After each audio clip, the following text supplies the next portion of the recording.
Hello, welcome to Mandibil, and this is my second stab at Stefan Molyneux's video, How to Go Insane about his UPB. So I spent almost 2 hours deconstructing the first 12 minutes in the last video. Let's see if we can dig a little deeper this time. So I'm going to head directly into the video and see if we can, if I can give you some qualified deconstructive comments, and it should prove interesting. The syllogisms are right there. Excuse me, maybe I have to put up the volume a bit. Syllogisms are right there on the page. Tell me where the error is. But if I keep telling you that you are wrong, without telling you how you're wrong, maybe you'll be chicken enough to give up your position. I'll just keep layering negative words on your. So he's just framing the guy without giving him a chance to present his, position and defend his claims or whatever. And not alone that, but he also sort of pocket psychologizing about his intentions. I'm all for doing that. I'm all for using what I call the worst case, the worst case mentality, or the worst case principle, which is basically you do not know what incentives people have, and if you start from the level that, well, what's the worst possible that could be the case, and start from there, and then eliminate, instead of saying, well, I can't know if they're evil, so I have to believe they're good. That's sort of, to take a moral approach. That's not necessarily a good idea, right? Because then you get used to just pretending or assuming that people have good intentions, right? That might not be the case. So I'm all for taking the worst case approach to judging people's incentives. There's nothing wrong in that. It's just, old religious manipulation that says, oh, you have to think that people are good and they have a soul and all that, right? All that bullshit to cover up those who are actually manipulating you, right? It's like all those who want to manipulate you want to know what you think, and they want you to manipulate you into giving them what you believe is true. It's all manipulation, right? All culture, all religion, all state, all family, most of it, all of that is manipulation for some people to get what they want, right? So there are sort of those who manipulate and those who are being manipulated, right? You just have to figure out if you're one of those who are, you have to actually figure out both of them, right? But those who are manipulating usually have a more narcissistic or psychopathic or sociopathic or whatever approach to life, and they are not going to, by their own accord, figure out that you're actually manipulating or using other people. So it's those who are being used who needs to wake up, in a sense, right?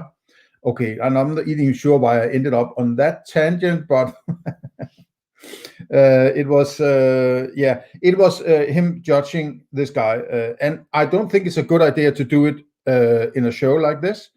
As you say, you have millions of trillions of downloads and listeners and all over the world. You're the biggest philosophy show. Why are you waving this guy around, right? It's not because you're interested in giving him something he can work on to improve his philosophy. No, you want to use him as I said before, you want to use him as a lever to demolish both your listeners' ability. You want to gaslight them a bit into understanding all criticism as somebody who wants to manipulate you or destroy your sense of security and certainty and all that, right? And destroy your trust in your senses and all that, right? So this is I've seen this before, right? He uses someone who's slightly better at philosophy maybe than the average listener in his show, right? And then he pulls him down in order to both frighten those who are of a lesser quality, ability in philosophy, and scaring those into submission by using those who could potentially criticize him, by labeling them as crazy people who wants to destroy you, right? So this is a trick that a sophist and a cult leader uses, right? There's no way around it. I don't give a shit whether you like being called a cult leader, or whether you as a listener or a fan of Stefan Molyneux wants to understand this as sophist cult behavior. It is cult behavior, no matter how you turn it around, right? It's only if you're sort of hooked in emotionally to him or his show or his ideas or his books, it's harder to see the problematic stuff, because you have a tendency, the old cognitive dissonance, right? You want to reject bad stuff so it still looks as good, because you want to be in this sense of everything is perfect. It's, it is an old problem, cognitive dissonance, right? So it's not a worthy level of philosophy or philosophical presentation to take somebody who can't defend themselves and label them as fucking idiots, right? And telling your audience this is not a very good. I would never dream of doing that, right? Somebody who has said, okay, I'm going to debate you tomorrow. Okay, so give me a list of this or that. Maybe he had been on the forum or something, or the Discord server, where they what they ever they inhabit in the internet world, right? That he was going to criticize me for this, that, and the other. Fine, then I'll have an idea what we're going to discuss, or what he wants to discuss, and maybe I can make an idea my approach and so on. And then he says maybe, okay, I'm sorry, I can't make it, or whatever, right? I would never dream of making a video podcast where I then tell everybody else of my listeners, this guy is a crazy bastard who wants to manipulate, and help him, right? Understand him, how crazy he is, which is a sophist trick to say, whenever there's somebody criticizing us, help them, quote, to understand how wrong they are, right? Which is a nice way of saying, make sure we get them kicked out, right? Because at this point, Stefan Molyneux must have some sense that his philosophy, or particularly his ethics, does not work. Even if it's good, right? Even if it was good, even if I'm completely out of my rails and have classified his ethics as a piece of garbage, while it's actually brilliant stuff, right? Even then, people don't use it. I mean, who can you dig up anybody, sort of independent person, who by chance has read this book and say, oh my God, this is great. I'm going to take my moral principle and run it through UPB, and look how great it is. And this is how I approach my life, and things have changed this way. And can anybody point to anybody who has actually done that in these 15 years since he wrote the book, or 14 years, or whatever it is, right? Nothing. I mean, please, right? That was also the 3 or 4 days I was on the Discord server before he kicked me out for calling him a cult leader. I was asking left and right people, has anybody knowledge of anybody who has used UPB to prove their moral principle or their moral statement or whatever it is, right? No answer. Nobody knows anything about it. And Stefan Molyneux wouldn't answer, right? Because he possibly can't answer it, right? So it's like, yeah, okay, I have this great theory of how human beings should interact, but nobody seems to be using it. And when I try to tell people about it, nobody seems to understand it. They keep coming back asking about this moral realism or subjectivity and objectivity. And why don't they understand that when they argue against me, they prove that I'm right? It's this level of philosophy. And I mean, come on, man, right? It doesn't work. No matter. The only reasonable conclusion to UPB is, and he should have drawn that conclusion a long time ago, is go back to the drawing board, figure out what the hell is wrong, right? Why does it not work for people, right? Why doesn't it work? Don't conjure up some excuse about, well, it's because people don't want to, and they're subjectivist, and they're being trained to not listen to me, and whatever excuse. It might just be because it's bad philosophy, right?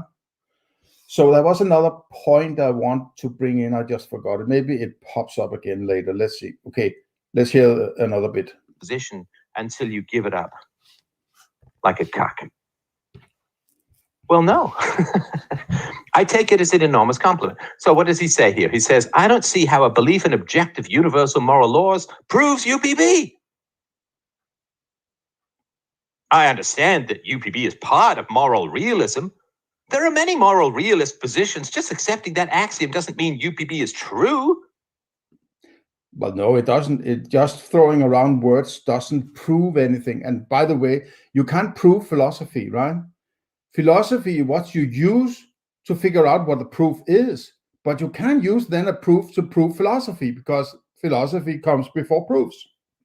I pointed that out several times before, right? So it's just he's just using this guy, and it's kind of pathetic, right? It feels to me like he's trying to figure out how can I extend the shelf life of this unworthy piece of ethics, right? Attempt at ethics. How can I extend its shelf life beyond what is reasonable? How can I manipulate my audience and to keep, because either he says I'm not able to make something that is better, or he's just sort of, he doesn't give a crap, right? He will manipulate until the bitter ends, so to say, right? It's just, who would want to have a book? If I've written a book 15 years ago, and it seems nobody, apparently a few people, a good deal of people maybe have read it, right? Maybe a couple of million people have downloaded the book or whatever, right? That doesn't mean they read it just because they downloaded it. It's to clicking on something and then is another story than actually having read it. And having read it doesn't mean that you have understood it, right? And having understood it doesn't mean that you live by it, right? So there's a lot of things he's taking for granted when he's saying it is so great philosophy and so many millions copies have been downloaded and so on. It might just be that only a very few are actually trying to live by it. And another point is, even if I read it 2 or 3 times, I wouldn't actually know how to live by it, right? Because for all I see is that I have to have some kind of moral principle. I have to create some moral principle to run through UPB. And how do I make moral principles? Or how do I make moral statements? Do I just say X is wrong and then run it through? X is wrong. What does it entail to be a moral statement or a moral principle or anything like that, right? The book says nothing about it. Or only implicit stuff like murder is wrong and theft is wrong, right? Which is a violation of Hughes-Hilsdorf gap. So there's no way actually to use this book, because it's kind of useless in a way, right? Okay, first of all, Isaac, I'm sorry you're not here. Maybe we can talk another time. But your failure... I'm not sure he would want to do that after this, right? Oh yeah, I'm going to, yeah, you're such a nice philosopher, I'm going to come around and maybe discuss with you. No, I don't think so, right? To understand your failure, to understand my argument, does not invalidate my argument. I really don't know. Let me take that again. But your failure to understand, your failure to understand my argument does not invalidate my argument. I really don't know how to put it any more clearly than that. It's an argument from stupidity, right? It's an argument from stupidity. Why? Well, because Do you know how many arguments there are in the world that I fail to understand? Or that you fail to understand? I mean, it's a lot, right? I'm sorry to go from whisper scream from a Really? whisper. There's a lot of arguments you don't understand, but you are able to understand that they're arguments, right? You just wrote, you have written a book called The Art of the Argument, and now you're saying there are sort of a gazillions of arguments you don't understand? I have to listen to that again. Stupidity. Why? Well, because do you know how many arguments there are in the world that I fail to understand? Or that you fail to understand? I mean, it's a lot, right? I'm sorry to go from whisper scream. It's a lot. What are those arguments? Would you give some examples of what arguments you don't understand? It was not a part, the part of the art of the argument, which is you apparently telling everybody everything is an argument, and sort of claiming the high ground of understanding what an argument is. But now you're saying that, well, telling people what an argument is doesn't necessarily mean that you understand all arguments. I would agree with that. But I don't remember you talking about, yes, I'm going to make this book about arguments, but please remember that there are a lot of arguments I don't understand. And enlighten people on what is it about these arguments that you don't understand, right? Well, it's, don't you start what the argument is trying to say, or don't you know how to answer the argument, and what does it entail, right? It's an argument from stupidity? What? It's like, is there a fallacy called argument from stupidity? I'm not sure about that. You're just throwing around, ad hominem to label people as stupid for attempting to, as I said, it's not fair to rail against this guy if he hadn't had the ability to present his arguments, his full version of the argument. You're just taking the highlights or the short abstract description, what's it called? Abstract, sort of a short version of the book, right? Or you could say that for an argument. So a short version of your argument, and that's not sufficient. So don't attack that is not unfinished work, let us say, right? You don't blame. It's not like you won't go and listen to Schubert's Eighth Symphony just because possibly two last movements are missing. The two first ones are great, right? So it's not, no, it's unfinished, so I can't, it's stupid, right? It's a stupid symphony, right? You wouldn't do that, right? So you would say, yeah, I know this is, that would be fair, right? So no, let's carry on. From a whisper to a scream, right? It's a lot of arguments. Show me an argument in Japanese. I don't read Japanese or speak Japanese, other than what Styx taught me. Is it the language? But it's the same argument, just in a different language. So you don't, now language is a barrier. Yeah, I understand if you don't speak the language, understand the language, you can't understand the argument. But then it has to be translated, right? I mean, come on. It's, what a weird argument to use, right? It's really sophist, this, right? Not Hexenhammer, but the band, Dennis DeYoung. I don't understand it. Does that mean it's wrong? Hey, you know what else I don't understand? Complex mathematical equations. I don't understand these complex mathematical equations, therefore they're wrong. Oh, I know. Write me an argument that shows how quantum physics is valid, but do it in Latin. Well, I don't understand the Latin argument for quantum physics. Therefore, there's something wrong with that argument. It hasn't satisfied me to the point where I understand. This feels like a straw man, right? It's like, yeah, but he's not speaking in a different language or anything like that, right? He's not saying that he doesn't understand your argument. He has possibly understood your argument, or at least attempted to, right? And then saying, I'm going to debate you on this or that. And now you're using that as an argument against your argument or something like that. That's completely unfair, right? I mean, and anybody in the right mind wouldn't do that unless they actually want to do it this way, right? They want to use this guy as a lever for some other agenda, right? As I pointed out, scaring his audience into submission, right? Understand it. So when you say, well, I don't see how this shows that, that is not a specific rebuttal. That is not a specific and disciplined refutation of a particular point. Well, I don't understand. Okay, maybe you should study it some more. Maybe you should try to understand it. And maybe you shouldn't shovel your pig ignorant lack of understanding at my feet and expect me to fix it for you. It's very easy to say, well, I don't see how this follows. Okay, I get it. So what does that mean? Well, there's something wrong with it, man, because I don't understand it. There's something wrong with it. It's like, no, that doesn't follow.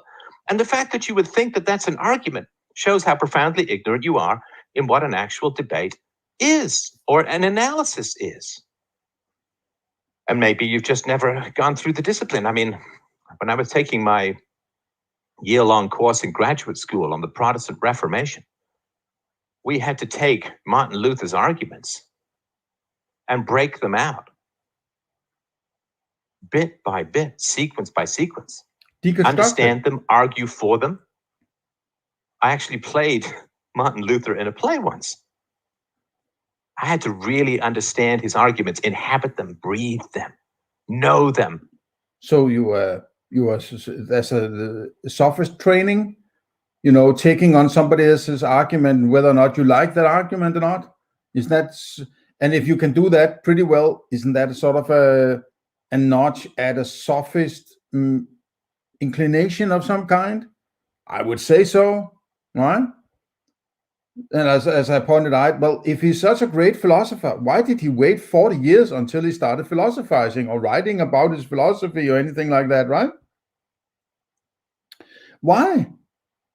Why would he start, whatever it was, gold panning and acting school and novel writing and the presenter at his company and so all sorts of things that are basically maybe not gold panning, but the others are more or less basically sophist in nature of some kind, right? It's kind of manipulation. It's not, taking off a wheel of a car or something objective like that, right?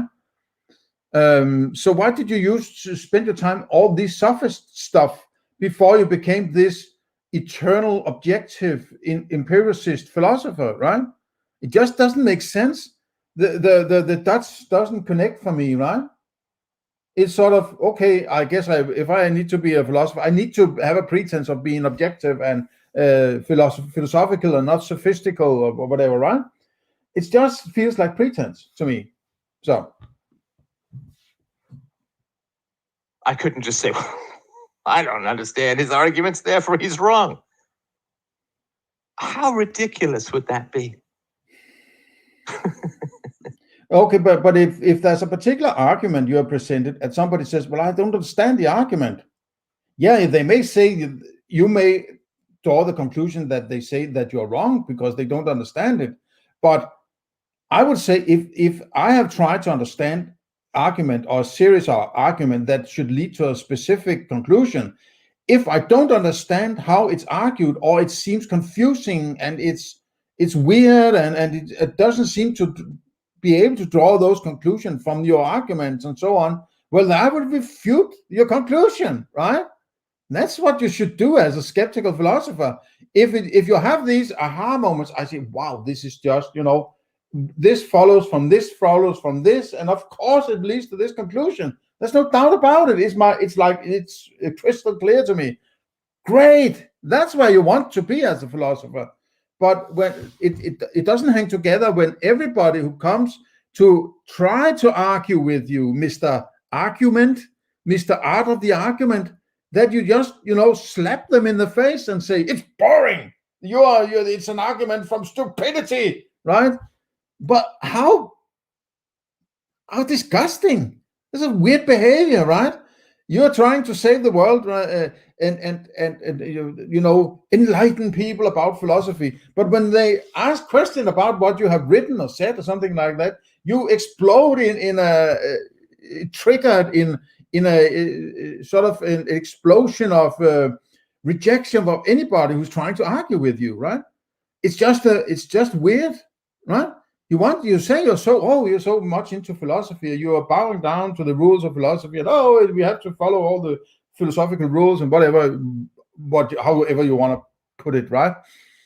And then whenever anybody tries to do some philosophy with you, you're exploding and sending them out, to sea and say, "Go away, you stupid idiot!" Right? It just doesn't fit together, in my opinion, right? It's not. You're not a kind of person I would be delighted to start a discussion with or debate with. I would be constantly on my toes, fearing that you will use some kind of sophist trick that I haven't figured out yet, that you're manipulating me some way or another, because you're afraid that anybody who doesn't follow your perfect, pristine, objective reality, whatever it is, while you're still proposing your subjective opinions about this or that or the other, the most recent one being Alec Baldwin and that gun firing, right? Why are you spending so much time telling us about your opinions, right? And if you call it objective, it isn't objective, because all you have is what you have read. Unless you were there at that place when that shooting happened, you do not have experience of it. You do not have empiricism, and you do not have knowledge, right? You only have what somebody else tells you happened. That's a story, no matter how close it is to that thing that happened, which you do not have access to, right? So you're just believing a story, and maybe because it fits into some agenda that these leftists are crazy and we need to, destroy them so Donald Trump can get into office again, all this fucking crap, right? So it's an agenda-driven bullshit, basically. Listen, it's a funny thing, right? I don't understand how computers work. I don't. And no one does. You may understand a specific bit about a computer. Get it? Bit? But nobody knows how a pencil is made. That famous, was it Lawrence Reed, that iPencil, right? Nobody knows how a pencil is made. Nobody. One pencil.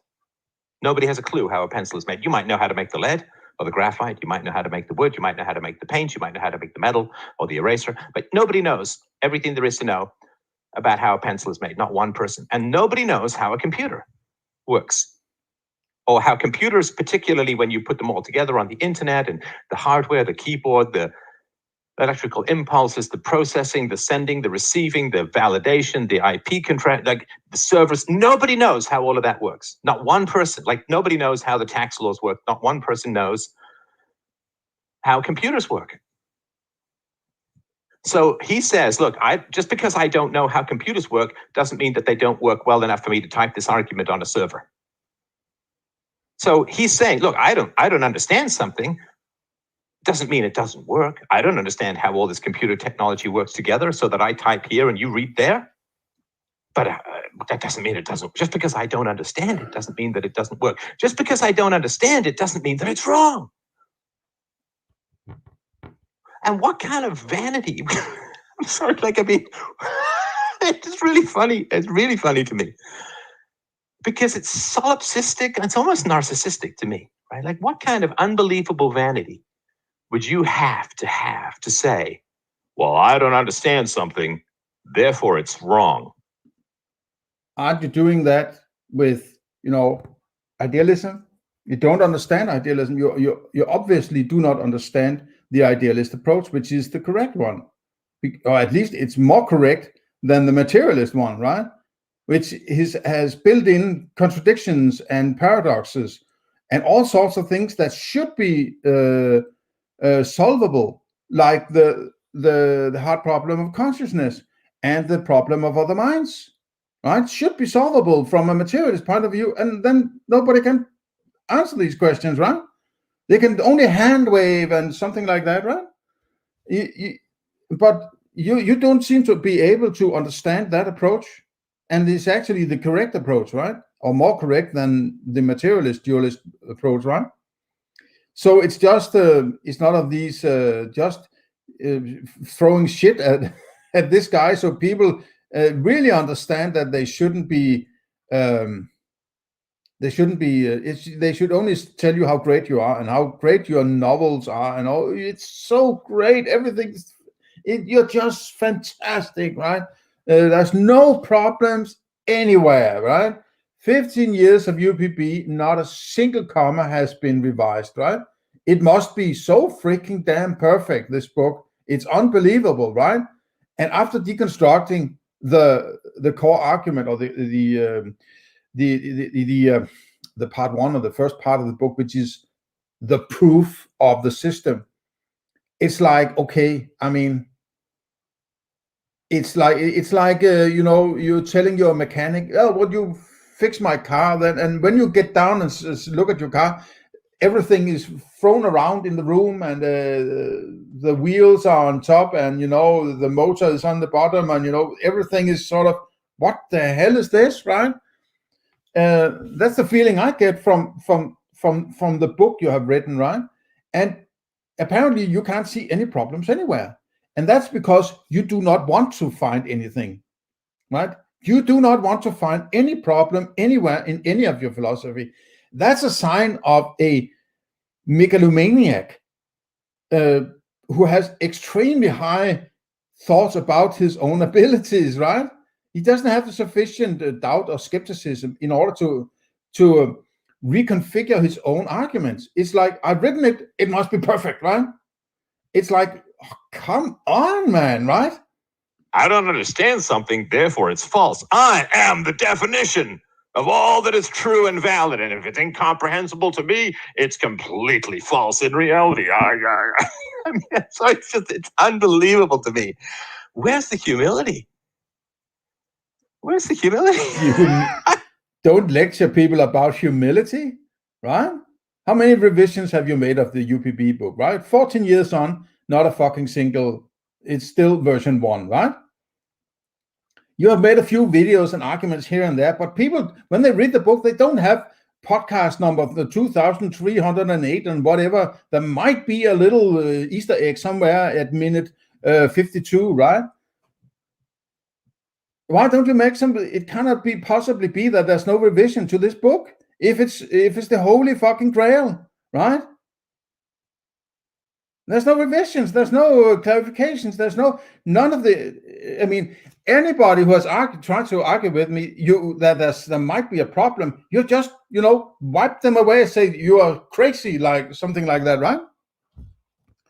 And even, you know, rationality rules.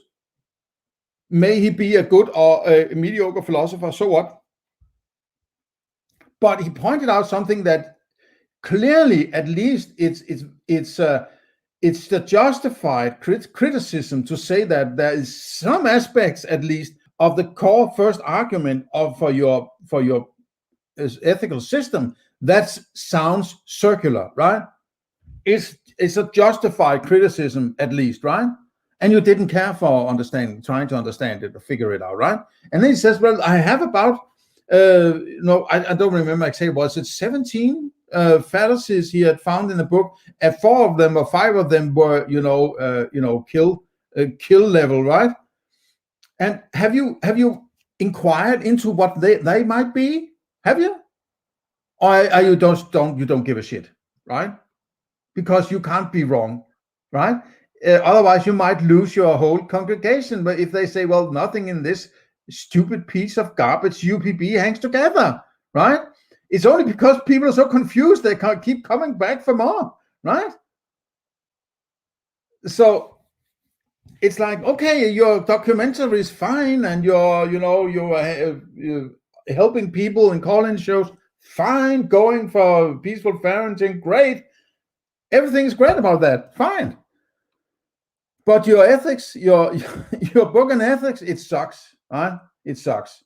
And you don't give a flying crap, right? You would rather sit here and throw shit at some guy who possibly could argue something interesting. I would have loved to hear that, right? Instead, you use him as a lever to scare your congregation into submission. How pathetic, right? Oh, it's just amazing. You know, I mean, you hear this kind of stuff with if you've been an objectivist or you've been around the Rand world, I mean, you hear this, oh, Ayn Rand was a completely incompetent philosopher. And the characters were really wood. The dialogue is so stilted. It's like, okay, those are all statements of subjective experience and artistic judgment, which is pretty subjective. Where in her arguments did she go astray? You know, she compressed everything she did into 60-odd pages at the end of Atlas Shrugged, Galt's famous speech. Tell me where her reasoning went astray. Well, she just didn't really understand how money worked. Okay, that's just a description. It's an appeal to ignorance. And it's an appeal to slavery, really. So when somebody said, well, she just didn't really understand how money works. Okay, what they're saying is that they know how money works so well that they can tell everyone who deviates from it, and they've done a detailed analysis, right? And say, okay, where is it that she has made her mistake? Oh, I mean, it's all over. Every time she writes about money, she just gets it fundamentally wrong. I have no idea why. And it's like, these are all just descriptions.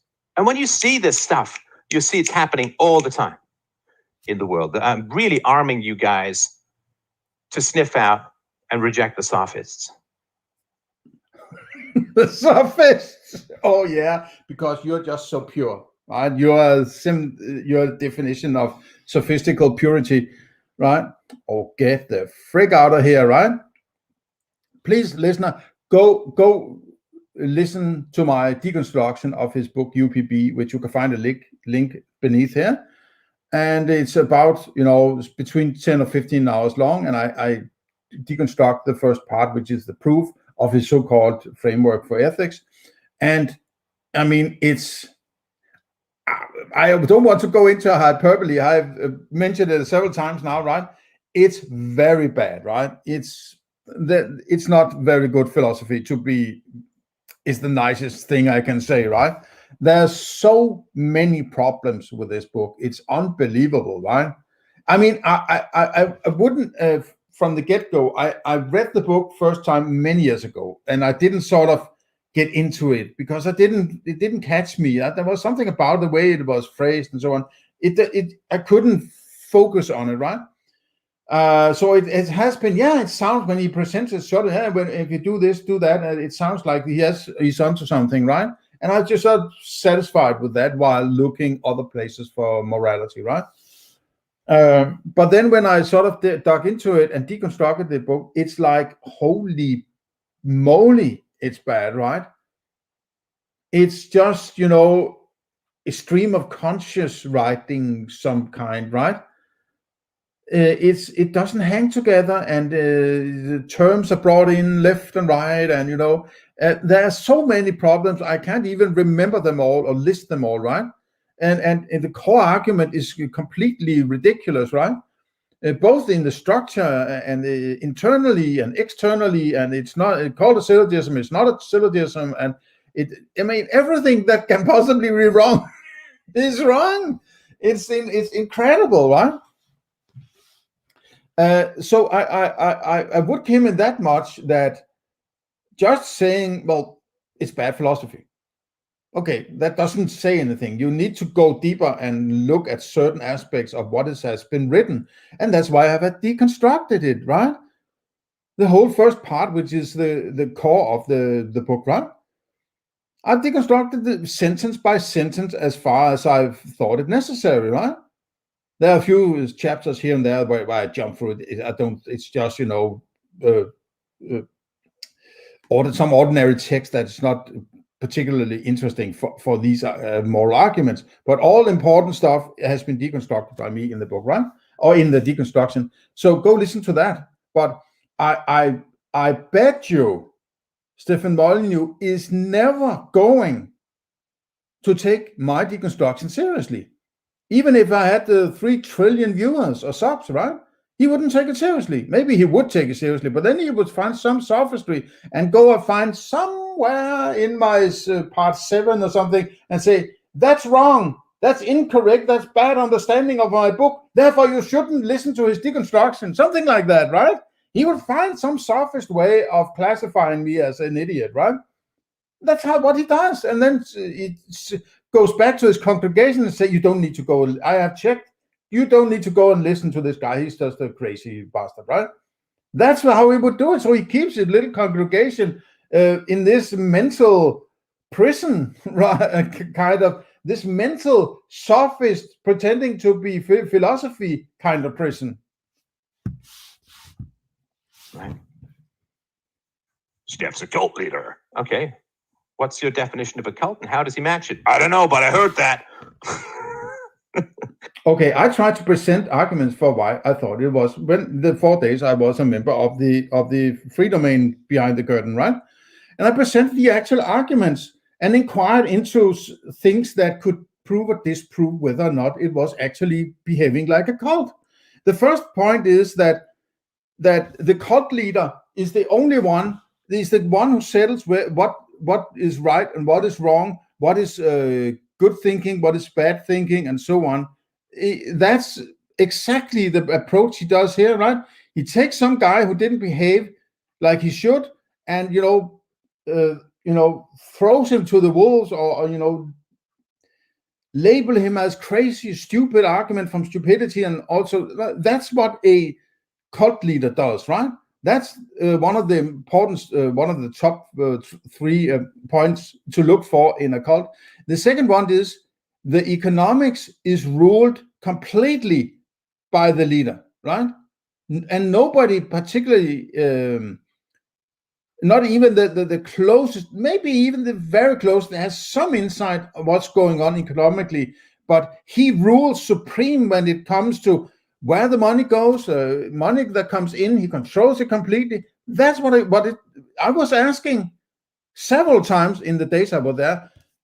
Is there what's it called? An annual report from FDR, or is there anything where I can see how the money is spent? How much is used for equipment? How much is used for his own supply? How much is used for documentaries? How much is used for whatever, right? No, nothing. I couldn't find anything. Nobody could help me. No, most of them didn't even want to help me. They just pretended that I wasn't there, right? So these are the 2 main points, that the leader sets the rule for everything that goes on. There's no democracy, right?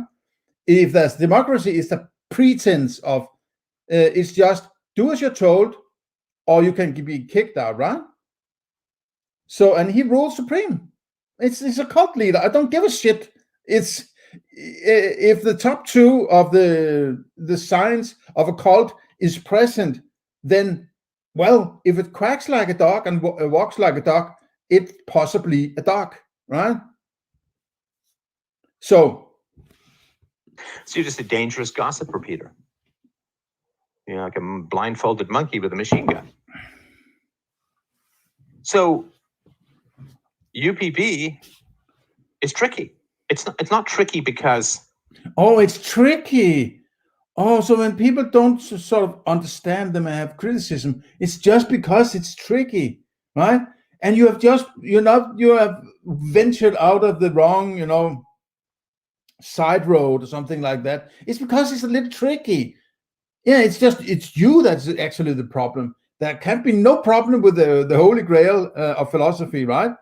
It's just because it's a little tricky, and that's why you don't understand it, and that's why you attack it, because you're such a pathetic person, right? It's fundamentally so complicated. It's tricky because we get lied to about ethics for so long. It's understanding UPB is like trying to do math with somebody shouting random numbers into your ear. It's tough, not because the math you're doing is tough, because there's so many countervailing currents and distractions, right? So Isaac says, I don't see how a belief in objective universal moral laws proves UPB. So I don't see is not an argument, right? So if you don't see something, look harder. I don't see where my keys are, therefore my keys don't exist. I mean, this is at the intellectual level of the 3-year-old playing hide and go seek who covers her own eyes and says, I can't see you. Oh, you can't see me, right? Because she can't see you. Right? So I don't see how a belief in objective... Sorry, screensaver just kicked in there. I don't see how a belief in objective universal moral laws proves UPB. I mean, there's so much wrong with that sentence. A belief, UPB is not about believing something. It's not like a cheesy Disney, just believe, believe and magic will happen. Put on makeup and you'll get money. Well, actually, it's kind of true. But a belief in objective universal moral laws. If they're objective and universal in laws, you don't just believe in them. I mean, it's literally like me criticizing Newton for, I don't see how a belief in gravity proves Newton's laws. Like, you don't believe in gravity, you accept. Oh.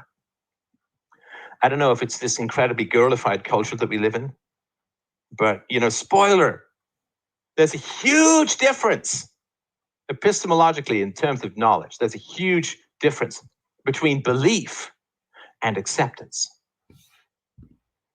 Acceptance and belief. Why? I'm not sure. Maybe I'm a little unfocused. But if you look up Plato and the last couple of thousand years of knowledge or the epistemology, it's still, to a large extent, defined, knowledge is defined by many people still, way back from Plato, as justified through belief, right? So, okay, fine. I mean, I'm not the proponent of belief. I don't understand why this. I mean, if I read the Meno or the Theaetetus, whichever of them it is that it's presented, I think it's the Theaetetus, the Plato's dialogue, right, with Socrates. I think it's. I understand the argument, but I don't see why that knowledge has to be necessarily defined in this way. I understand the definitions as such, but I don't understand why it has to be defined that way. Right? At least not completely, right? I think it's overly complicated, right? In my opinion. But at least your old friend Socrates says it's justified through belief, right? So apparently there's somebody who thinks belief is a part of knowledge. So let's see where it goes with this. Do I believe that human beings are mortal? Actually, do I believe that? No. I accept that. You accept it? You believe it? What is acceptance doing? Where did you get the insight that human beings are mortal? It's not something that they are. What you can ask this way empirically, right? You're Mr. Empiricism, right? What color does this way? Does mortality have a color? Does mortality have a sound? Does mortality have a taste? Does it have a feel, or does it have a smell? Does it have any of these? If the answer is no, then it's not knowledge. It cannot possibly be any kind of knowledge, right? It has to have at least one of these in order to be classified as knowledge if you are an empiricist. Otherwise, you're some kind of other a priori transcendental whatever. I don't know, right? So you just accept it. Who told you about these things that you can't experience empirically, but you just accept it? Why? Where's your criticism? Where's your critical thinking, right? I don't understand this kind of a weird argument, right? You accept it? I mean, I don't accept anything. I try to philosophize and think about things. I don't just accept it because I've heard something or seen something. Then I accept that as being certain or what? Weird. You don't believe in facts. You accept facts. Do I just believe that 2 and 2 make 4, or that the Earth is a sphere? Do I just believe that? Well, how do you know whether people you believe or you accept facts? But how do you get to the point that you know that it's a fact? And what does it mean that it's a fact? If I experience an elephant, right, and I say to myself, or implicitly I'm making the proposition that's an elephant, you could say, right, it doesn't make it, but, you know, I don't have to say that's an elephant to myself in order. I'm sitting alone on an island experiencing elephant. I would need to say that's an elephant in order for that to be a fact. I'm just experiencing that concept or the impression of the concept and pointing to myself and saying that's an elephant, right? That's the fact. The fact is that particular elephant with those combinations of qualia, the 5th century qualia. That's the fact. Am I accepting it? What would I need to do? I mean, you could say I'm accepting it, but that's because I take my cognition seriously, because that's all I have to work with, right? Otherwise, it's just the colors and shapes and whatever floating around, and no heads or tails, right? So I take my cognition seriously. But accepting is like, oh no, I don't want to. Oh, I guess I have to accept that it's an elephant. Oh, dang it, right? That's not how it works for me, at least, right? Do I believe? I believe that the moon exists. I believe that there is such a thing as gravity. No. Belief. Gravity is not a thing. Okay, I pointed that out in earlier deconstruction. It's not a thing. It's an interpretation. Is when there is doubt. Believe in yourself. Look, I had to believe in myself before I manifested my potential. Did I have empirical evidence that I could build the world's biggest philosophy show? Oh, you did what before? Hang on, sir. Do I just believe that? Do I believe? I believe that the moon exists. I believe that there is such a thing as gravity. No. Belief is when there is doubt. Believe in yourself. Look, I had to believe in myself before I manifested my potential.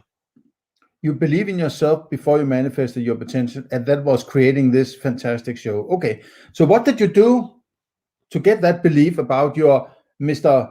Empiricism, Mr. Objectivity, and Mr. Philosophy and not sophistry? What did you do? All sorts of sophist things before you eventually attempted a philosophy show, right?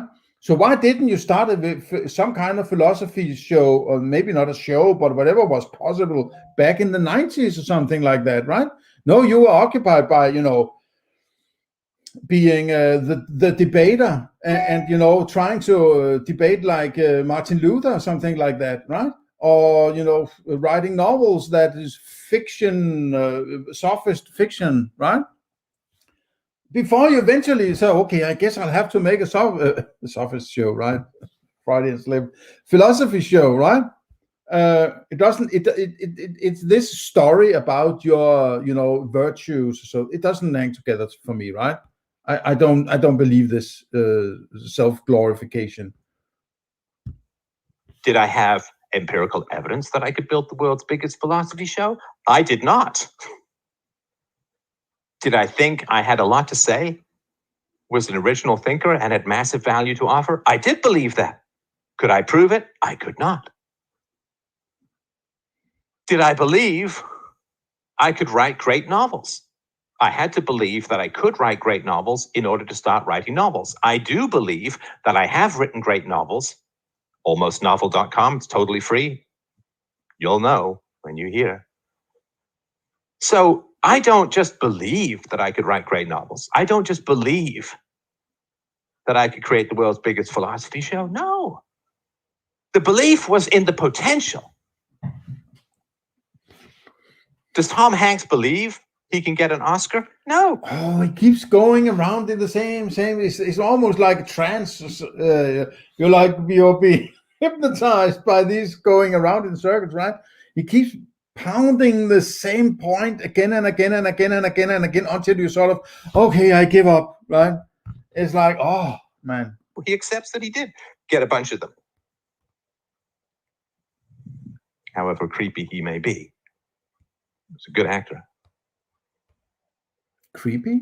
Bill Gates. What's that? I don't know about what's with Tom Hanks. Is he creepy? Is there some scandal or something I haven't heard about?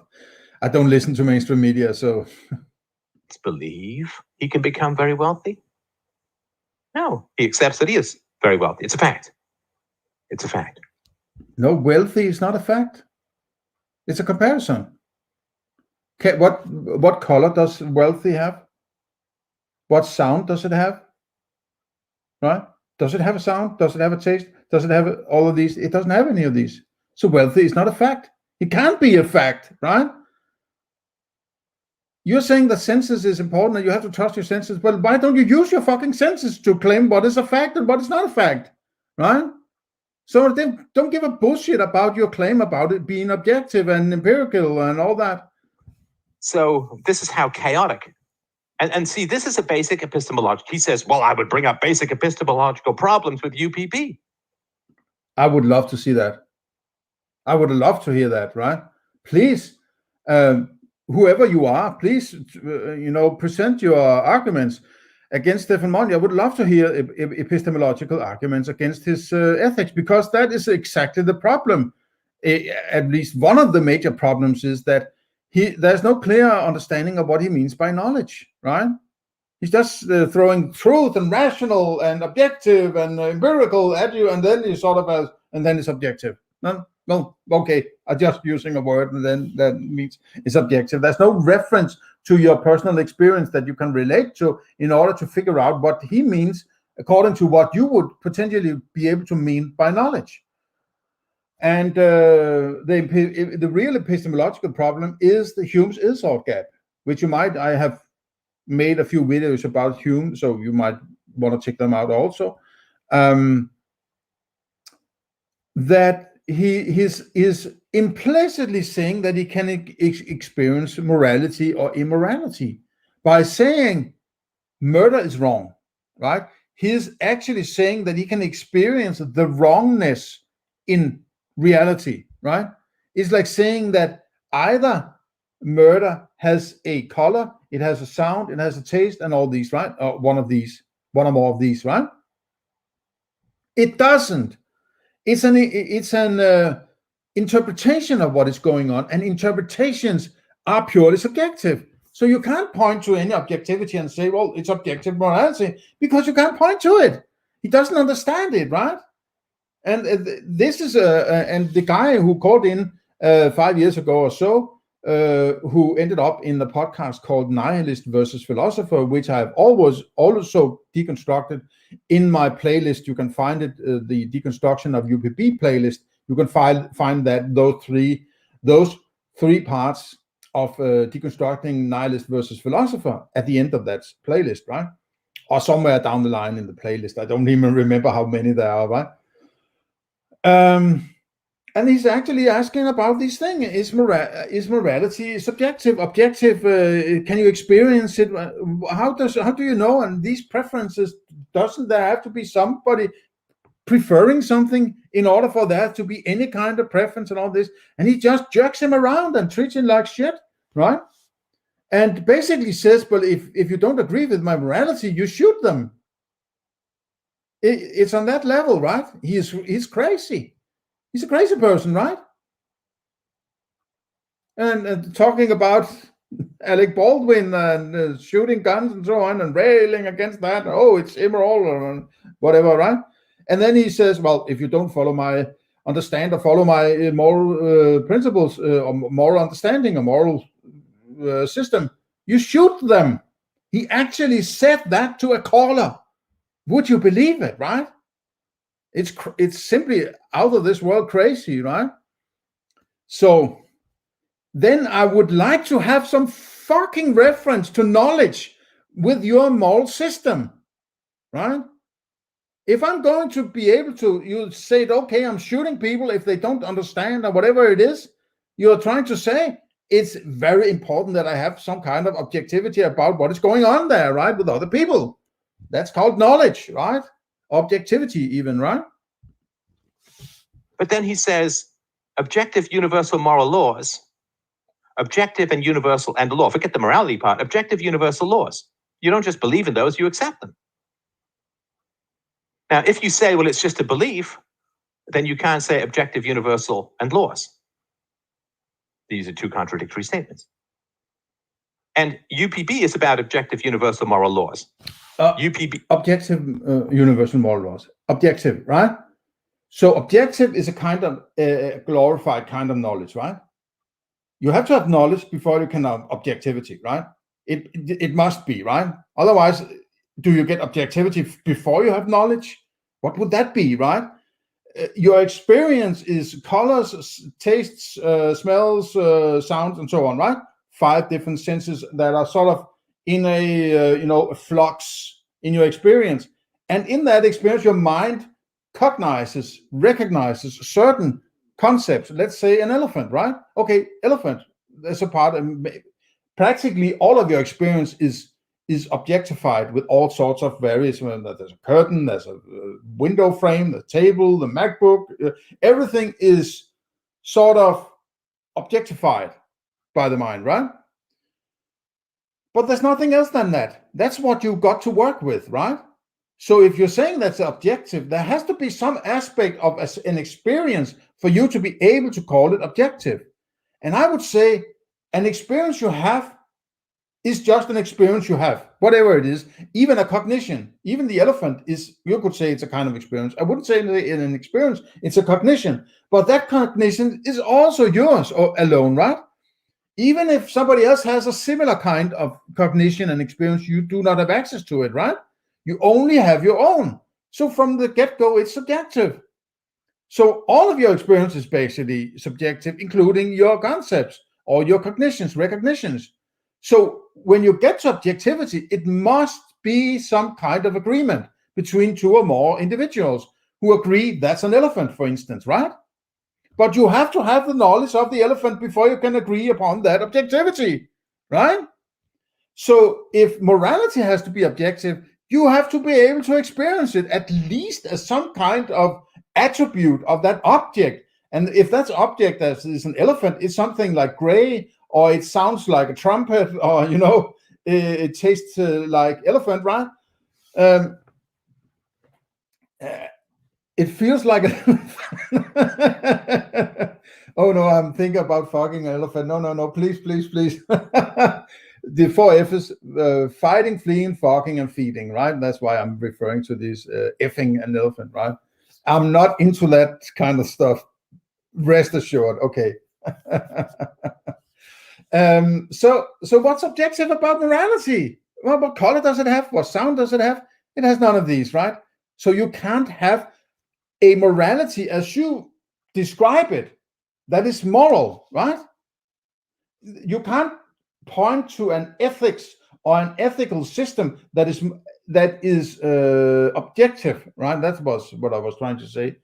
You can have possibly a principle that has a reference to an object, but that's not what you're dealing with in UPB. There you're making a system for checking moral statements, right? The moral statement could possibly have a reference to, well, the object is X. If the object you are experiencing is X, well, then the principle says la la la la la la with X, right? Okay, then there's a direct reference to an object with the X is a placeholder for whatever objects you want to engage with, right? But the system that checks, right? The mechanic is not the car, right? The guy that checks the car is not the car, right? The system that checks the moral statement is not the moral statement, right? And that can't be objective. But your thinking cannot be objective. It's purely subjective in the sense that it's philosophy, right? So it's kind of mad, this. Universally preferable behavior is a belief. It's the proof for objective universal moral laws. So he's saying, I don't see how a belief in UPB proves UPB. But this is all just chaotic. It doesn't make any sense. He says, I understand that UPB is a part of moral realism. Okay. What's the definition of moral realism? How do you know that UPB is a part of moral realism? How do you know that the claims made in UPB are subsumed under the category of moral realism? Doesn't define anything, doesn't say anything. He's just pulling words out of his ass. There are many moral realist positions. Just accepting that axiom doesn't mean that UPB is true.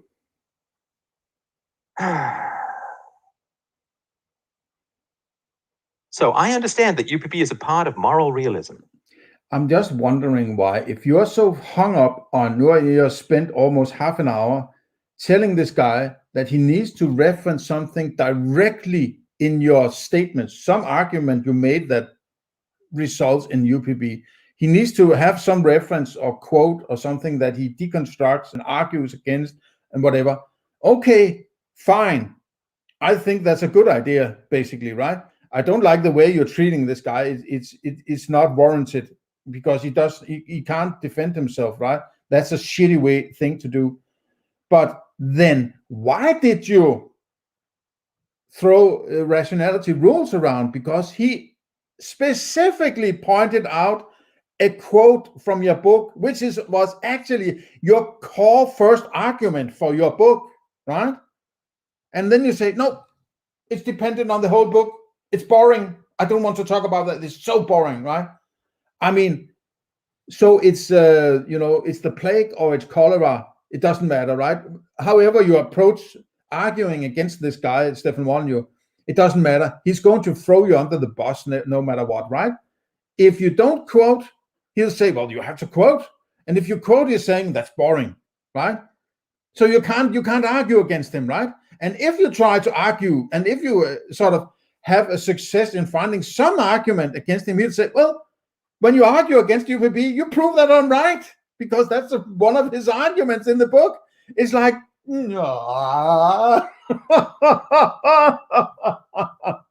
so it's basically impossible to argue against him, right? It's impossible. It's sort of an untouchable philosophy. It's incredible. It is really incredible that he believes in this stuff, right? But it must be because he's so afraid that somebody might pull it, what's it called? Destroy it, right? Point out that it doesn't work, right? Which I've attempted at doing, right? Which isn't actually that difficult. But he's afraid that if it's done, right?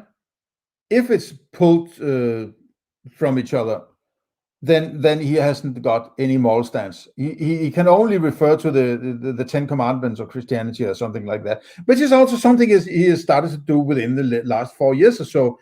Started to talk about, Christianity, the moral, universality of Christianity.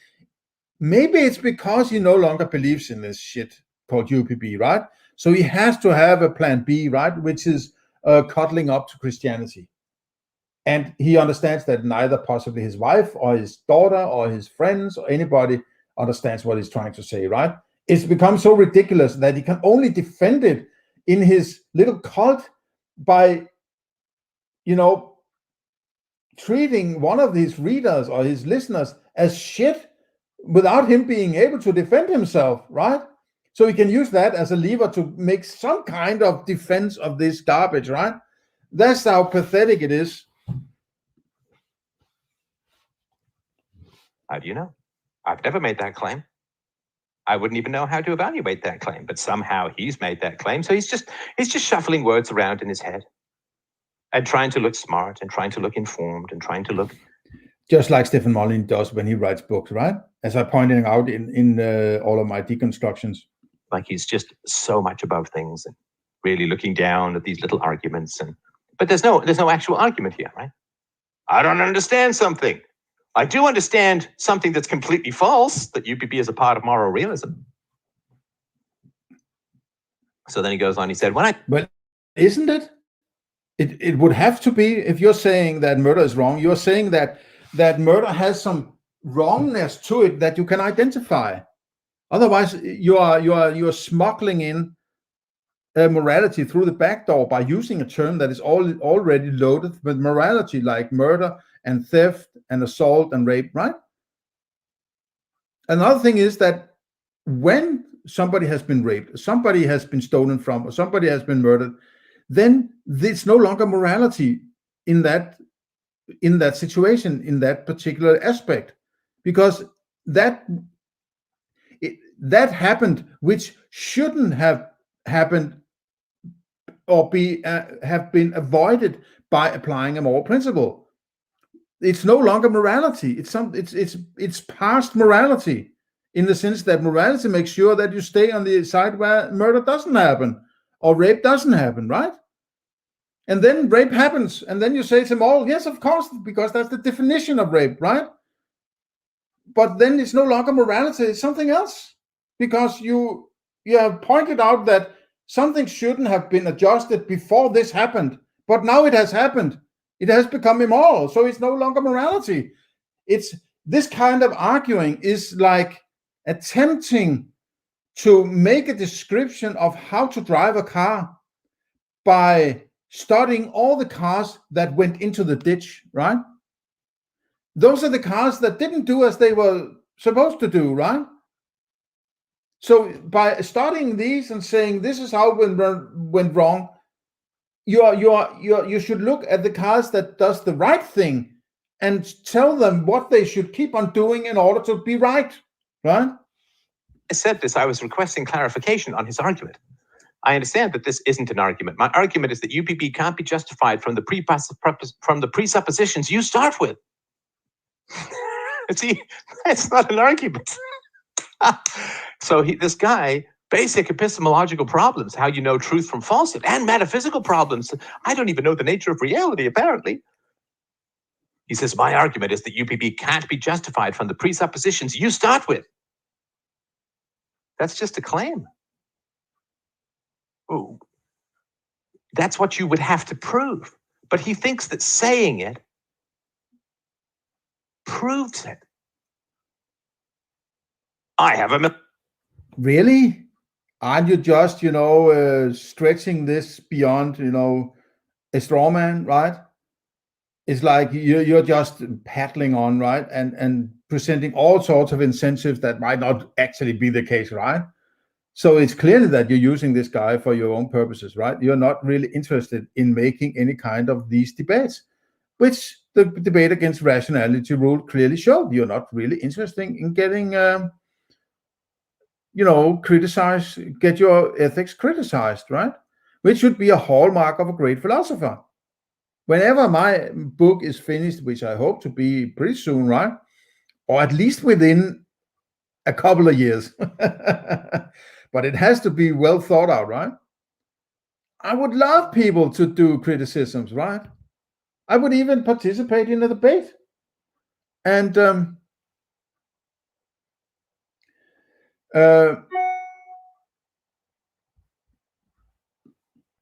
I would even participate in a debate. So it's like I would love to have that. I would love to have people deconstruct it or criticize it, because that would find potential flaws in it, right? Who wouldn't want that?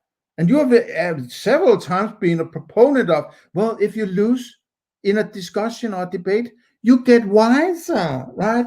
You learn something about where you could improve or something like that. Well, except if it's your UPB, then nothing it's untouchable, right? 14 years, no revisions, nothing. It's perfect. It's the holy grail of philosophy, right? Oh. $1 million. Oh, let me go check my bank account. Saying it doesn't prove it. I don't know. I mean, how can you make it clearer than that? UPB can't be justified from the presuppositions you start with. And he thinks that he's proven something. He's just made wet mammal noises with his breathing hole. And I only say this not because he doesn't know what the hell he's talking about, but because he's throwing these words around like he knows what he's talking about. And that's both dangerous and offensive. It's dangerous to people's clarity of thought, and it's offensive to me as an actual philosopher that you think this shit can fly at all. He said, as an empiricist, you can't justify empiricism without being circular.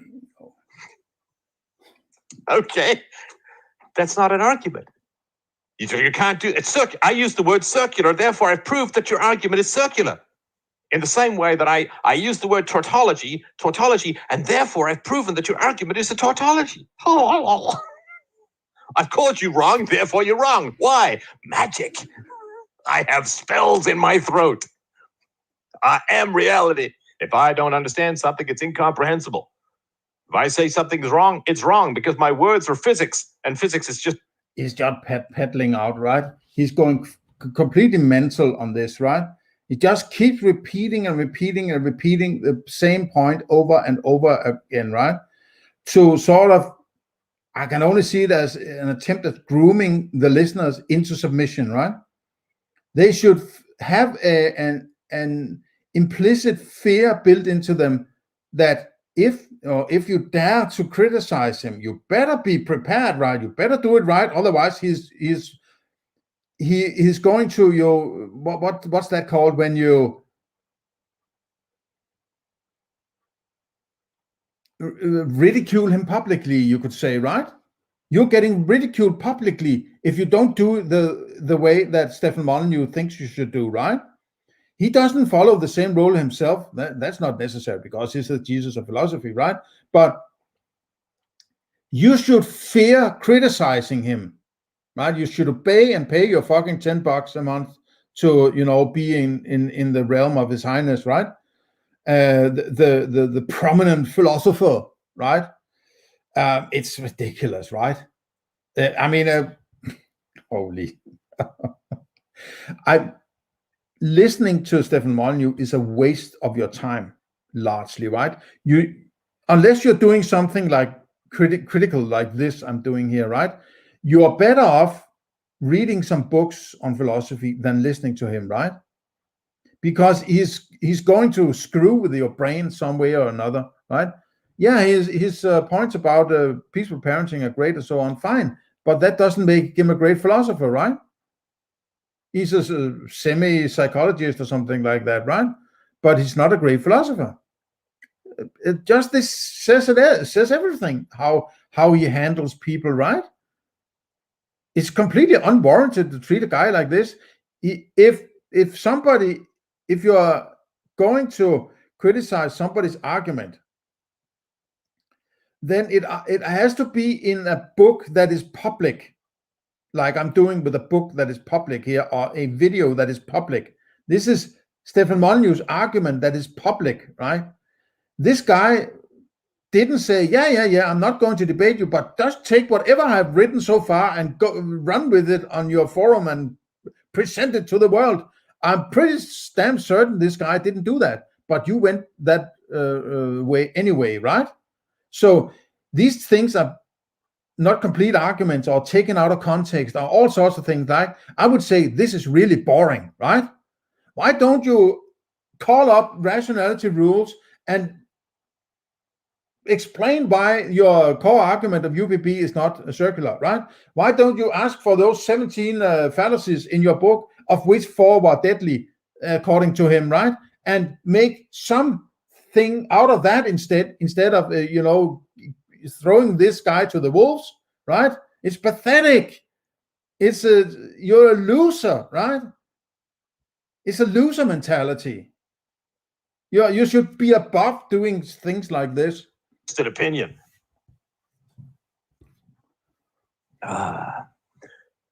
So he says, as an empiricist, you can't justify empiricism without being circular. Okay, glad you said some words. Would you like to make an argument? No. What he does is he goes on to say, you need to have a solid grounding in epistopime because I have spells in my throat. Hang on. So he says, as an empiricist, you can't justify empiricism without being circular. Okay, glad you said some words. You can't validate empiricism by using empiricism. No, but that's not the greatest argument in the world, right? But I think that I'm just going riffing on it, right?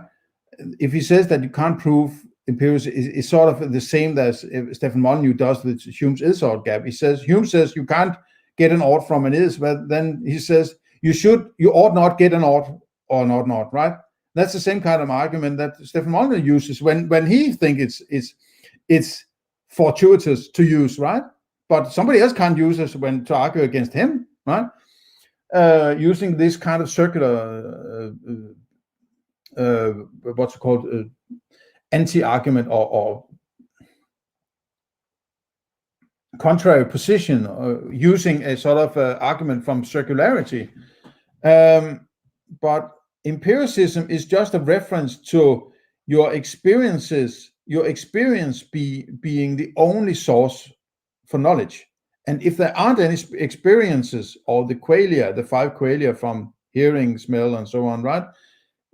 It's not knowledge. That's empiricism. Now, basically everywhere I see people argue for empiricism, they just jump in to violate the idea of empiricism almost immediately. Everything they have in their head basically is knowledge, right? They have beliefs and all that you went into just before.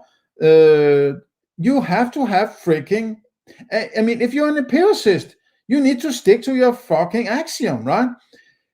No, but you don't use empiricism to prove empiricism. You make a definition, or you make a axiom, you could say. It's basically an axiom that says, I'm going from this axiom that says the only way to knowledge is through experience, or sense data, or qualia, whatever term you want to put on it, right?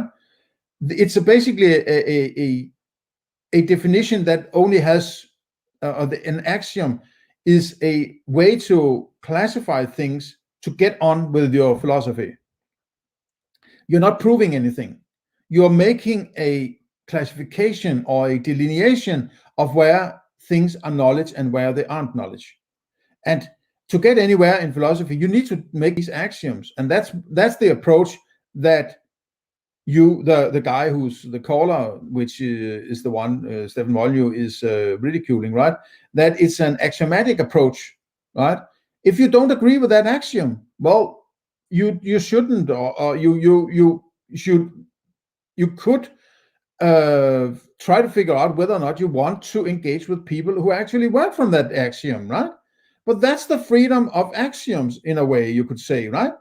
All those with this set of axioms about metaphysics and epistemology are living over there. They have the same axioms. Those who don't follow the axioms, they are over there. They have another set of axioms, right? Fine. Nobody should enforce their axioms or prove any axiom. And to some extent, the caller is right, or the critique guy.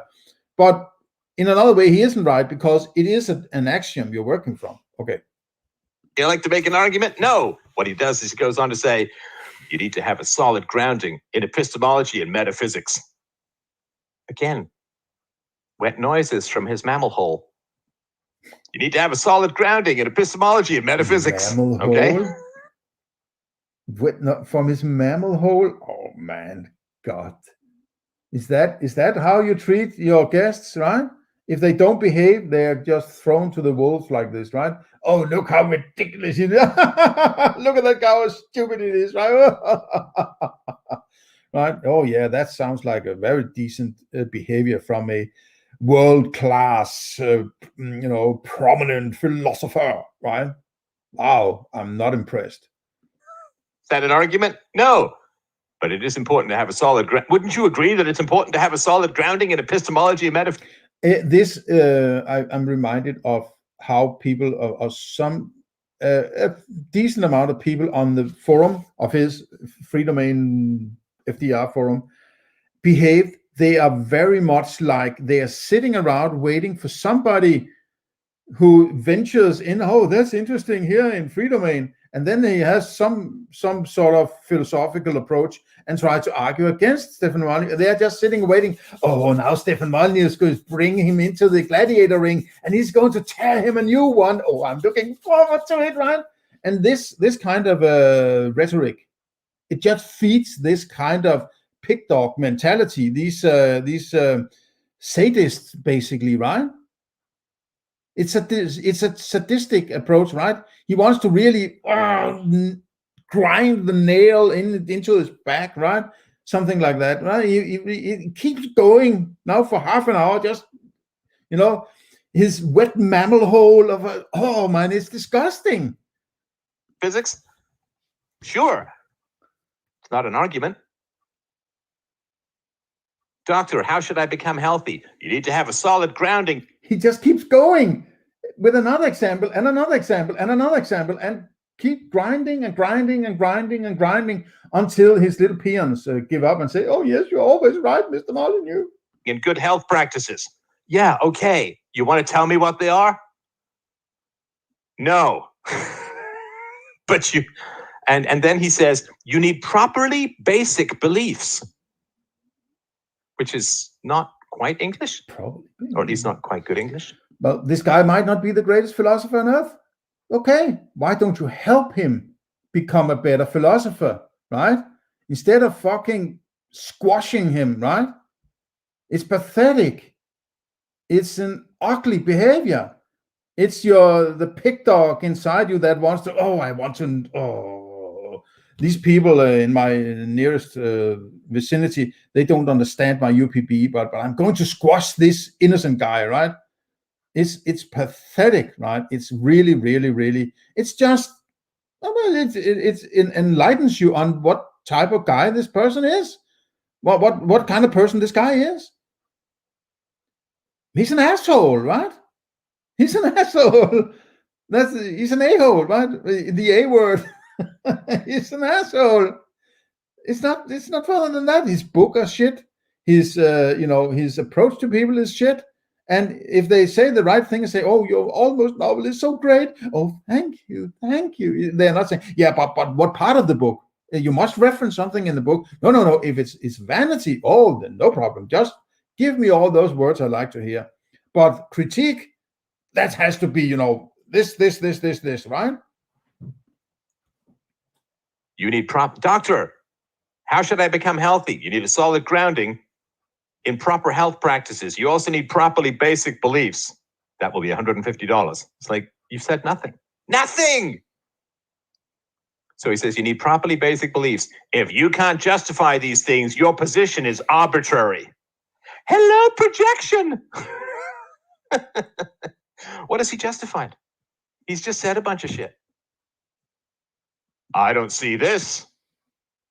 UPB is part of moral realism, which I'm not going to define nor prove. UPB can't be justified from the presuppositions you start with, just a statement. No proof, no evidence, no quotes. As an empiricist, you can't justify empiricism without being circular. I think I will. He keeps going in the same. It's the same groove. He keeps going in, right? So when this groove is done and he puts on a new record, I think we will call it a day and start a part 3 later. So, but let's see how much it takes. That's just an empty claim, all based within language, no actual facts. You need to have a solid grounding in epistemology and metaphysics. He's not said anything about the nature of reality, how you determine truth, how UPB has deviated from the truth, what truth is. He said nothing. You need to have a solid grounding in these things, which I'm not going to define or detail at all. You need properly basic beliefs. Sure, okay, yeah. That's going to be my new philosophy mantra. You need properly basic beliefs. Steph, what is truth? Well, truth is when you have properly basic beliefs. What's virtue? Properly basic beliefs. It's not UPB, it's PBB.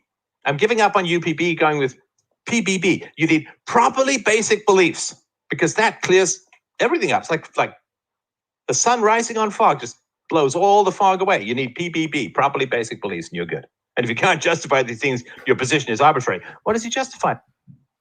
Putting out, right? But the amount of nonsense that's in it. And listen, you guys, you got to help me out here, brothers and sisters. You got to help me out here. Please, I'm begging you. Oh, you got to help me out here, right? Now I railed against this guy and told him how stupid it is, right? Now you need to learn that you can do the same as I do, right? You can do the same as I do. When we see these guys or girls on the forum, possibly mostly guys, right? You can do the same as me. Just that's not an argument. Well, you're not saying anything. You're just saying words, right? Just attack them, just like I did here, right? So they don't get to the core of the philosophy, right? They are not supposed to get in and understand that it's just a fucking hot air balloon, this ethics or the rest of the philosophy, right? So you should help me, right? So most of the people that are in this inner circle, they are people who actually function like his little attack dogs, and narcissistic supply and what's it called, attack monkeys and so on, right? It's sort of a narcissistic. I had it was a very bad and unfriendly experience to be in this forum. Granted, I was bold in my statements and so on, but there was only a very few guys. There was a few who sent me some private messages and actually, expressed some doubts about how this guy Molyneux actually is functioning and how this works behind the lines, right? But they were kind of, okay, I have to accept that that's just how he is, right? Don't listen to the guy like this. Well, yeah, listen to the degree that you can figure out that this is actually not the way to do it. He is awful, right? It's just a business model, right? He doesn't have to do anything that works. Anything new he makes, he doesn't have to make any philosophy anymore. He's a millionaire, multi-millionaire in cryptos and donations in general, I would think, right? And when he went into politics, as he says, "No, I went into politics and now I went out of politics. I'm not doing in politics. No. You want me to do politics? No, you're not getting politics from me." He's possibly got some huge donations to push Trump before the election in 2016, right? Possibly millions. Who knows, right? Nobody knows, because there's no transparency in how this money flow is. Nobody knows apparently anything about what's going on monetarily, economically on free domain. And the people I spoke to was like, well, I don't care if he has millions, right? I'm still going to pay my donation. Why? Give your donation to someone who actually needs it, right? A multimillionaire doesn't need a donation, right? Maybe he's keeping a secret to make you think that he's actually in need of money, right? So it's all kinds of stupidness. Ask people to define some shit, It's a philosophy show. Okay, but why don't you define anything in your UPB book? Or in you define some things, but then you use terms to define something with that you don't define, right? So yes, if I define a car as a metal box with 4 wheels, it implies that I understand what a metal box and 4 wheels are. If I don't know what a wheel or a metal box is, I am none the wiser, even if you have created this so-called definition, right? So that's why you have to work for the ground up. You have to be, Cartesian doubt all the way to the floor and then build from there, right? You can't just philosophize midstream. It doesn't work, because you are losing out on definitions and so on of terms and concepts or ideas you take for granted, right? Definitions are everything. Everything. Anybody can push syllables around like they're shoveling shit. It's bullshit, right? He basically doesn't define anything, not in a way that you would understand as good, genuine, useful definitions of important stuff, right? He doesn't. Go listen to my deconstructions. He doesn't define anything. He defines a few things, and then he says, "But that's all you need to define," and then everybody will know what I'm talking about, right? Most people do. It's arbitrary. It's tautological. It's self-reference circular. Okay. This is just a bunch of buzzwords. When Elon Musk was, I think, pushing Dogecoin and bagging on Bitcoin, he was like, "Well, Bitcoin just needs to be faster." And I'll attempt to jump a bit ahead, see if there's more interesting stuff. And he keeps railing in this groove, right?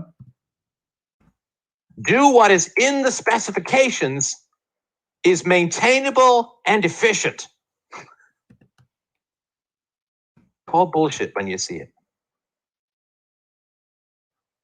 The problems with UPB are at a more fundamental level. Okay. Any elevator down to that level? Can we turn on a flashlight, look around? No. But it's important not to be arbitrary. Okay, he's just making a bunch of claims here. And look, I'm sure he's a nice guy. I'm not trying to sort of bag on this guy in particular. Well, not? Really? Really? Oh, you're just being nice? Okay, I see. Yeah. Oh, when you say so, it must be so, right? even if it's your opinion, no, that's just enough. You say it's okay, then it's okay to behave like this, right? It's bullshit. But we got to help each other out of love. This kind of exquisitely retarded bullshit artistry needs to be called out, because you gotta wake him up from this void of platonic. Oh, you got to wake him up. Oh, help the lost child. The sheep has gone lost from the congregation. We need to help him. Is another way of saying, if he doesn't behave like we think, or as the leader says, well, we will help to kick him out, basically, right? Oh man, this is sophistry. Just enjoy the sophistry here, right? Excrement language that he's currently spouting around, thinking he's doing something in the world. Right? If you have a kid who's trying to help you and they keep spilling things and breaking things, and I'm helping, right? At some point, okay, it's fine when they're 3, but at some point you have to say, no, you're not. Sorry, you're not helping. You're not helping. You're breaking things, you're spilling things. It's taking a lot longer to do it. And it's fine, you're still a little kid, but let's not imagine that you're helping. Call the bullshit when you see it. Ask for specifics. What is the quote in the book that supports your position, right? This is when I was doing the debate with the communists. They say, you're an ethno-nationalist. It's like, okay, when have I ever said I'm an ethno-nationalist? Well, you said something about immigration. That doesn't follow. Yes, I said. No, but it doesn't need to be you saying that you're an ethno-nationalist for somebody else. So, well, you call people leftists when they haven't said that they're leftists. So it's your interpretation, right? It's like, now this is a very loose area, right? It's about subjective judgments. Now these are being objectified by Mr. Molyneux, right? But things about immigration, it doesn't follow. It doesn't follow at all. In fact, I have said that all the ethnicities are here, all the races are here. We got to find a way to get along. Best way to do that is through discussions of IQ, which is why the communists don't want you to talk about it. The other thing, why do I don't think necessarily that's the best way. Why not philosophical debates, right? And if you don't want to engage with people, don't engage. The problem is forced association, right? You're forced to pay for people who come to get that money you are forced to pay. So you're forced into an association with people you haven't chosen to engage with, right? That it doesn't mean that you don't want to necessarily engage with them, but you want to. Anybody should be able to choose the people that they engage with, right? That's what the feminists say. Well, if I don't want to be with this man, the husband or the father of the children, I should be able to kick him out as far as I want, right? Steal his money and whatever, right? Can you do that with somebody who come into the country, right? Can you say, I want to divorce from this person? No, because of a completely different story, completely other set of rules, right? It's the forced association that is the problem, right?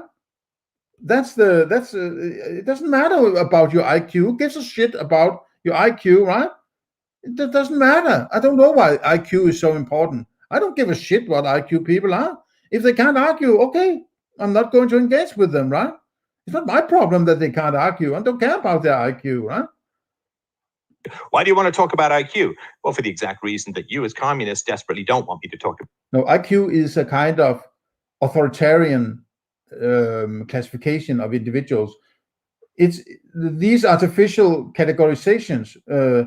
It's a begging for somebody to take advantage of it in a way that is not healthy, right? It doesn't really matter what IQ you have. You're a human being that like anybody else, but it doesn't necessarily mean that you're going to get everything that everybody else is getting or somebody else is getting, right? You might get something more because you don't have a low IQ. You might get less because you have a higher IQ. Who knows? It's just an arbitrary kind of, in my opinion, it does say something. I mean, if you are going to hire somebody for a very sort of high intellectual job or something like that, you might want to use an IQ test to figure out if they are sort of compatible, something like that. But that doesn't mean that there's something that is better to be this or better to be that or something like that. I think that IQ is a dangerous thing to go into, right? Even if I'm personally a semi-high IQ, right? I don't care if other people have a lower IQ or higher IQ. It doesn't matter to me, right?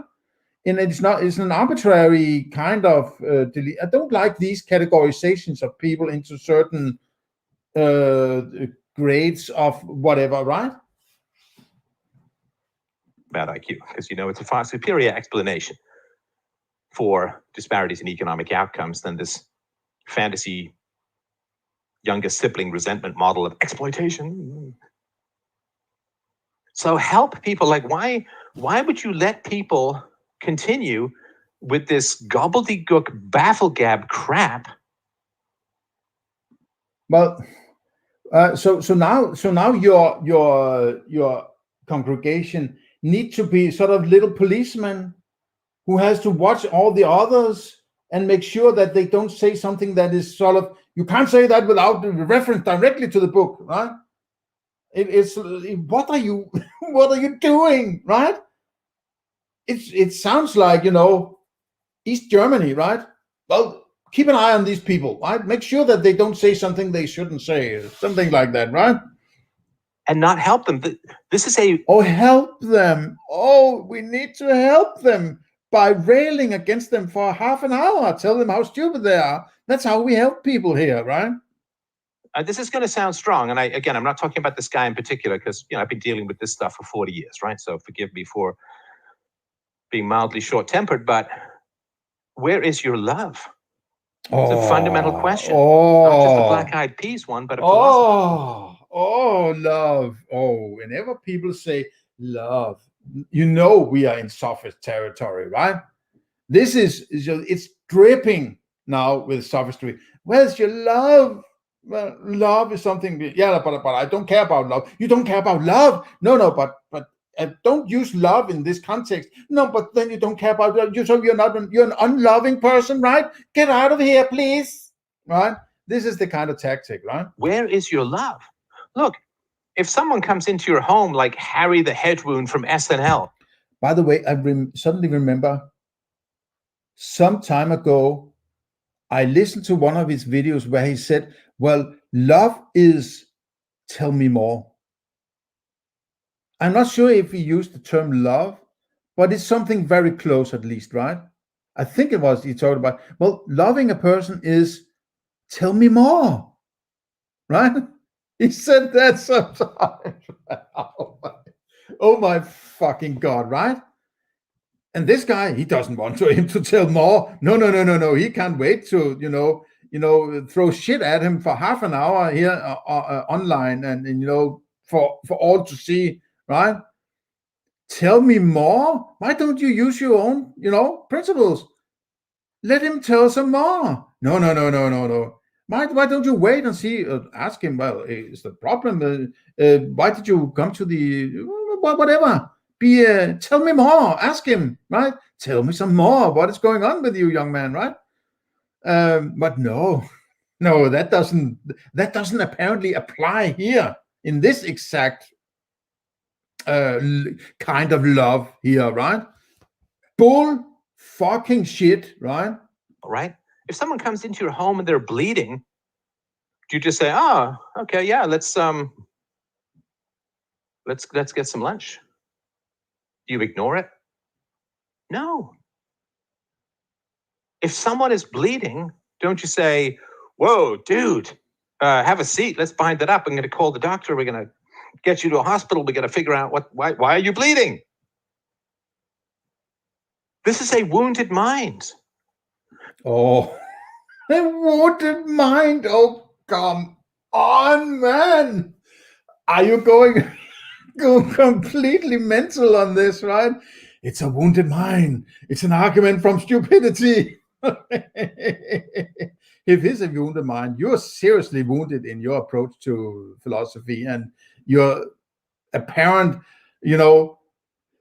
holy grail of philosophy that doesn't need any revisions. And if people ask questions about it, you just wipe them off, right? Okay. I think I'll save some for a next part, and let's end it here at 36:41. And I hope you enjoyed these 1 hour and 44 minutes of deconstruction of Stefan Molyneux. See you in the next part.